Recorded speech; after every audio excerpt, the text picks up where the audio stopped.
Hello everyone and welcome to another movie discussion slash review video. Today I want to talk about Black Panther Wakanda Forever. The first Marvel movie I've seen since No Way Home. I think Thor Love and Thunder and Guardians of the Galaxy Volume 3 are the only Marvel movies to release between No Way Home till now. And Doctor Strange in the Multiverse of Madness also released between, as well as a multitude of MCU shows I believe that I haven't seen either. But we are finally back on the MCU grind with Wakanda Forever on Saturday the 4th of June 2022 at around 13:40. I predicted that the Black Panther Wakanda Forever movie would earn a total of 896 million United States freedom dollars, and it actually made less money than I predicted, as it only, and I say only in quotes, made $859.2 million according to Wikipedia. 860 million is obviously an insane amount of money, and any studio would happily take that amount of money. But if you compare it to the first Black Panther movie, which was a global phenomenon, it made approximately 500 million less, so Wakanda Forever made approximately 500 million less than the original Black Panther movie, which is a significant drop. Now with that said, this movie faced a lot of issues that we're not really going to go into here, but yeah, there were a multitude of factors that the writers and directors and even Disney had to take into account. Now with that said, we are here to rate the movie, not talk about its box office performance. So yeah, let's get into it. Alright, so let's start at the beginning. So one of the major things that affected this movie was the passing of Chadwick Boseman, the actor who played T'Challa, the Black Panther. But yeah, in the beginning there was a really nice opening tribute to what I believe to be both the man and the character of T'Challa, because obviously he was not supposed to die, T'Challa, but unfortunately Mr. Boseman passed away, so they had to rewrite the original script and get a new Black Panther, so they had to have this tribute. Well, they didn't have to, but I think they respected the actor enough to have this nice opening funeral tribute that was amazingly choreographed and looked amazing, as well as the Marvel opening logo where you usually have the music. It was silent this time, which was also a really nice tribute, so a moment of silence for a fallen one. Alright, so one of my complaints of the movie is that the movie is extremely dark when it's dark. I mean, it's really dark. I don't know if it's just my laptop that shows dark things being really dark, or it's an issue with the filming or the movie itself, but I had my laptop set to maximum brightness and the movie was still really dark when it's dark. Obviously when it's not dark it's completely fine, it looks gorgeous, but when it's dark it's just for some reason really dark, and I had a hard time seeing stuff happening. Alright, let's move on to soundtrack now. The movie has an absolutely amazing soundtrack, and I'm not talking about the singing.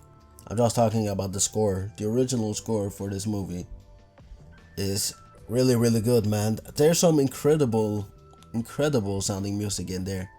I don't know who made the music, but man, it was really good. I don't know if it was nominated for an Oscar or anything like that, but it looked really good.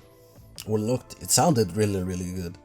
And now to the thing that the movie actually won an Oscar for, it is costume design, and man, the costume design for this movie is like god tier. I'm not even kidding, it's so freaking good, man. It's like one of the best costume designs I've ever seen in a superhero movie. And not even like just the costumes or like outfits, well, costumes that they're wearing, the armor and stuff, just the civilian, quote unquote civilian clothes or outfits that they wear also look really stylish and cool. Obviously that doesn't really go into costume design that much, but the other things were also incredible, of course. That's what it won this Oscar for. Now one thing, I don't know if it's disappointed me or whatever, but is that Talokan, the capital city, looks pretty cool, but in my opinion it's no Atlantis from Aquaman. Like, I don't know, it just looks a little bit stale in comparison. I mean, before the movie came out, I saw people on Twitter saying that, oh, this Aztec architecture is so cool, man, so much more unique than Aquaman, and I think we didn't see a lot of the Aztec architecture in the actual movie, and especially in the sea below, because apparently he is oh my god, Aztec inspired, but we didn't see that a lot, and I don't know, just didn't get that vibrant colors that the Aquaman movie got with Atlantis. You know, I'm not saying Talokan is bad looking by any means, I just prefer Atlantis, but obviously they're two completely different things. Atlantis is Atlantis and Talokan is Talokan, and Namor and Aquaman are not the same character, not the same universe. Doesn't have to be similar just because they both are underwater creatures or whatever.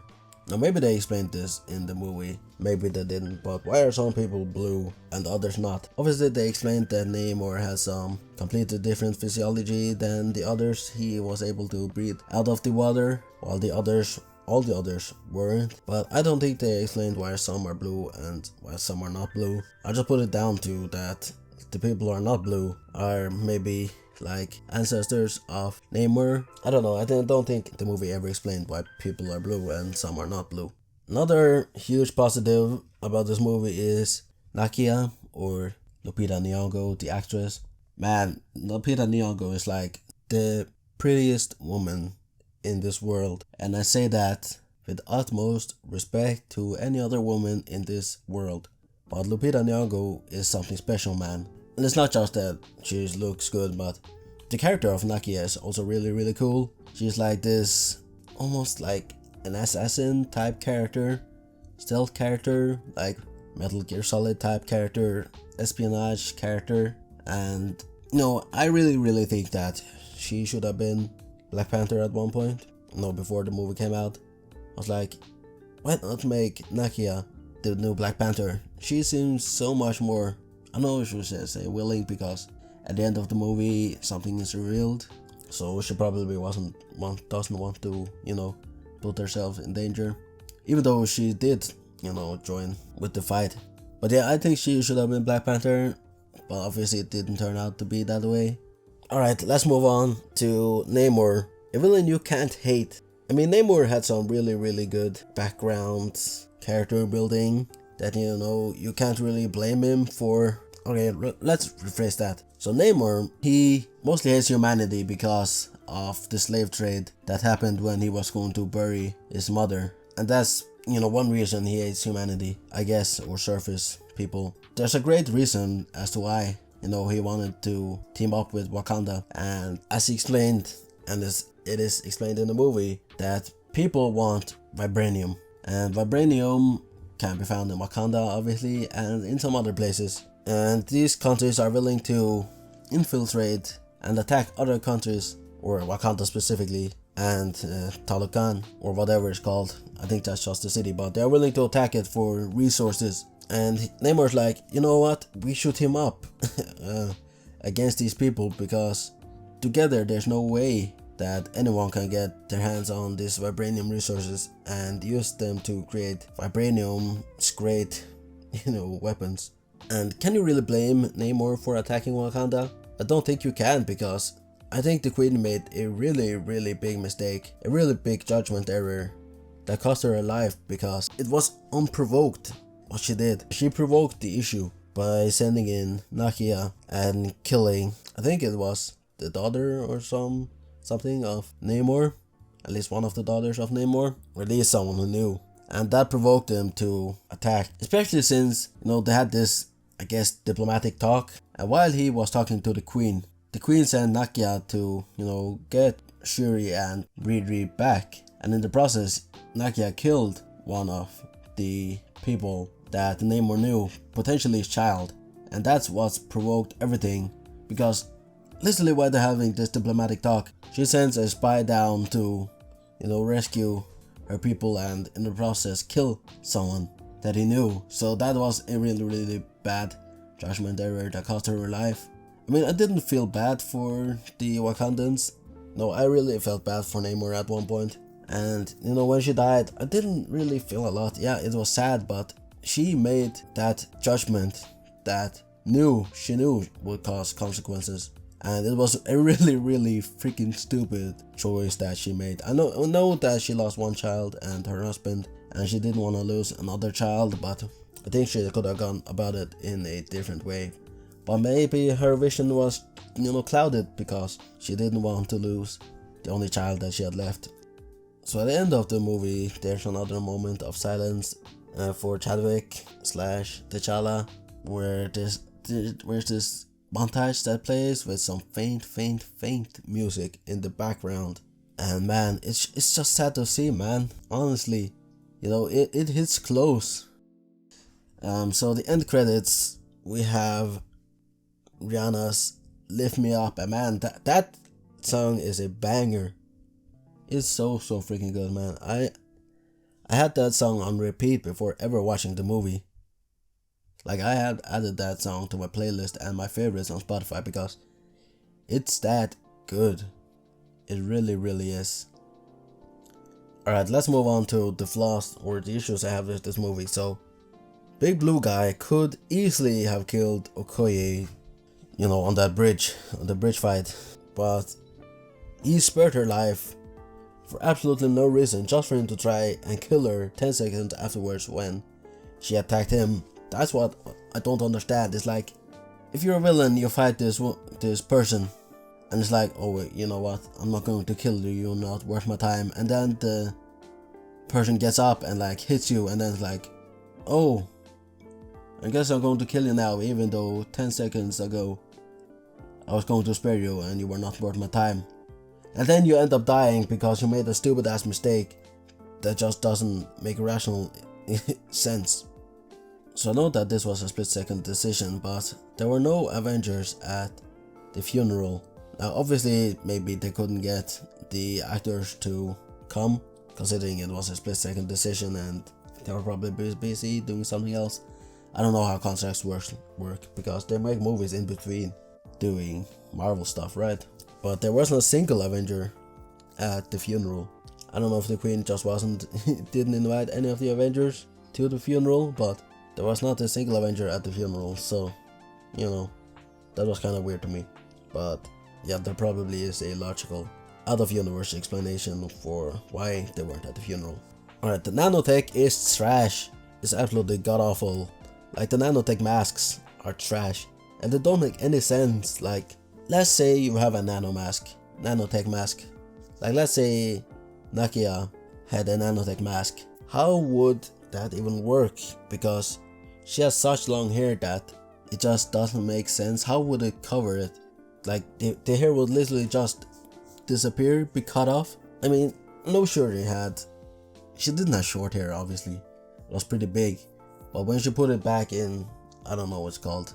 It wasn't exactly cornrows, but there was some kind of rows into a like ponytail, some kind of thing. And it was sticking quite far out from her head. And the nanotechnology is literally so close to your head that when you put it on, no, there's almost no space to breathe. Like, even your ears should technically be cut off, but they weren't. But that ponytail or whatever was sticking so far out that the nanotech should not go over that, and it should literally just cut the ponytail in half, but it didn't. Every time she, you know, took off her nanotech mask, the hair was still there, and it just doesn't make sense considering it's so close to the head. It's literally like latex. One thing that I don't like or didn't like about this movie is that the Wakandans are kind of stupid when it comes to that big fight at the end where they had this huge ship. They are literally fighting underwater sea people, and they don't think to double check that any people are hanging on below the ship, because they were like, oh yes, we have finally won, but then there was one underwater person who was hanging on to below the ship and destroyed that supersonic whatever. You're literally fighting underwater people. You don't think the people are gonna be underwater under your boat or ship? Come on now. I mean, apparently Wakanda is supposed to be this crazy military might that even the United States is afraid of. And they don't think to double check under their ship. Unnecessary slow motion is also an issue with this movie. There's a lot of slow motion that just doesn't serve any point. I mean, yes, sometimes slow motion looks cool, but you have to know how to use it properly, because there were some moments where it just didn't call for slow motion to be in the scene. Now at this next point, I'm probably going to get a lot of hate, and it's that Namor is a cool villain, but he was easily defeated. No, Namor is a cool villain and all, but he was so easily defeated. Apparently he can defeat armies by himself, but he is defeated by sunlight and dry skin. Make that make sense. Sunlight and dry skin gets him defeated. I know people or superheroes and supervillains have weaknesses, like Superman has kryptonite, but I don't know, man. It just seemed kind of weird, this powerful villain that is potentially as strong as the Hulk, as someone put it. He was so easily defeated, and the final battle was way too short. It lasted like, what, 3 minutes total? It was obviously cut in between scenes, so it made it look like it was 5 minutes, but it was really short. I mean, I was actually rooting for like Namor for the majority of the movie, or probably the entire movie, to be honest. But man, after seeing how easily he was defeated, oh my god. Like, he could have easily just jumped into the water and then came out again, you know? Doesn't he know what his own weakness is? Or did they just figure it out? I mean, surely he knows his own weakness, right? I mean, perhaps not. But it was such a stupid way to be defeated, man. I mean, I would argue that the final battle in Shazam! Fury of the Gods and this are equally as bad. But one thing I like is that Namor is not stupid. He realizes when he's beat. He yielded, and he's not stupid. He realizes that, you know, nothing's good gonna come out of him being killed, you know. And I think so does Shuri, even though she was there for vengeance. Now here's my biggest issue with the movie, and it happens right at the end in the final battle where Shuri gets impaled, and there are literally no consequences to it. Like, yeah, she got impaled, but she had the willpower to move on and, you know, get out of that whatever impalation or whatever you call it. And she somersaulted over Namor and beat his ass. And then, you know, the movie just jumps to, oh yes, now Namor's going to retreat. I didn't have an issue with that, him retreating. But there's literally no consequences to her being impaled. Literally moments after, she just walking normally. We don't see her being bandaged up, we don't see her get any medical help, medical treatment. They literally just skip over the whole being impaled thing, and she just walks normally like nothing happened. She literally should have a giant hole in her stomach, but nah.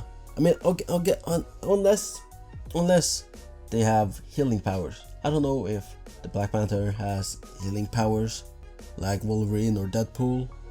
I'm pretty sure he doesn't. Maybe it was explained in Black Panther, the first movie, that he can regenerate his wounds or heal his wounds, but I didn't get that from this movie, that they can self-heal. So that was kind of stupid, and seemed like the director just forgot about, or the writer just seemed to forget about her being impaled, and she literally moves and acts like she never got impaled. But yeah, those were my flaws about the movie. It's a solid movie. It's definitely not as bad as people said it was. I mean, I will give it a solid 7.5, and that's not a bad rating actually. It's a solid superhero movie. It isn't, as I said, amazing or anything like that, but it's a solid movie, a good movie. And you know, I think Shuri as Black Panther does have potential, even though a lot of people criticized Shuri for, you know, becoming the new Black Panther. But I don't know, man. What should they do? Should they just have retired the character? Because then you wouldn't have Black Panther 2. We should have made Nakia Black Panther, but you don't have a Black Panther movie without Black Panther in it. So I think that they did the best that they could, and it worked out fine. I think she really didn't believe that spirit plane or whatever it was called. So you know, should she ever have been the Black Panther if she doesn't believe like that? Maybe not. And oh yeah, I almost forgot to mention Riri Williams, the Iron Man, or Iron Woman. I mean, I think like some of the humor that came from her didn't really work at all. I mean, she was, I wouldn't say cool character, she was just a character. I wouldn't say she was a huge part of the movie other than building stuff. But yeah, I think her character would work a little bit better if she didn't come off as being a person with no humor. No, they just made her a little bit too annoying with the forced humor, but I guess it's a Marvel movie, so they have to have a little bit of humor in it. But yeah, she's a solid character. She's a genius. Apparently she could build insane stuff by the time she was 3 years old. So does this mean that Riri Williams is now canonically the most intelligent person in the entire MCU? Or second, because we have Reed Richards, but that was a variant of Reed Richards, who's supposedly the most intelligent man in the MCU. So maybe she's the second, but right now she is the most intelligent person, I believe, in the MCU, not including variants, because let's not talk about variants here. So yeah, solid movie, 7.5. I can't wait to see more Black Panther in the future, what they're gonna do. Well, that's a lie, I don't know. I'm not that big of a Marvel fan, to be honest. A lot of movies that I haven't watched that are in the MCU, as well as Black Widow, Miss Marvel, haven't even seen Guardians of the Galaxy Volume 2. So yeah, that's it. I have nothing more to say. I'll see you later with another video, and goodbye.